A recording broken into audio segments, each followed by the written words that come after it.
John Walk here with Mike Gross after Penn State's conference victory over Indiana this Saturday. And Mike, Penn State answered some questions today. What did you take out of today's victory? Well, I mean, they win 29-7 against a pretty decent team. I mean, Indiana was 4-1. Their only loss, they went to the last play against Ohio State last week. They are beat up. Their starting quarterback's hurt. Their good running back, who was leading the Big Ten in rushing, was hurt. But Penn State is beat up too. And this sort of goofy formula, which I'm not sure if it's really a formula that we've been talking about a lot with Penn State, sort of mitigating their lack of an offensive line, getting big plays, taking a shot, and winning the game with defensive turnovers.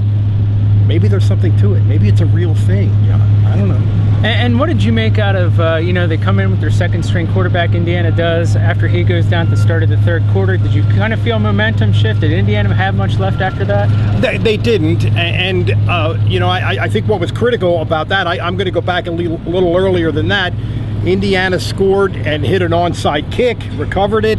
Penn State fumbled deep in its own territory. I thought there was a stretch there where Indiana was winning the field position game, and Penn State's defense, which has been pretty much a constant during the James Franklin administration, was pretty tough and kept them afloat. And finally, maybe finally, but they get that maybe satisfying win as compared to last week. Is this a little bit more satisfying, you think, to the fans? Oh, I think no question about it. I mean, again, this is a team that took Ohio State to the last play of the game, and 29-7. I mean, the scoreboard doesn't lie. This was probably Penn State's best week of the season, and it came at a good time because you know where we're going next week.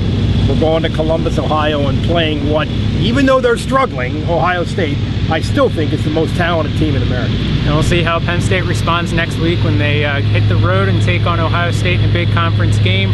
I'm John Walk. He's Mike Gross. Check out all of our Penn State coverage on Twitter, online, and LancasterOnline.com.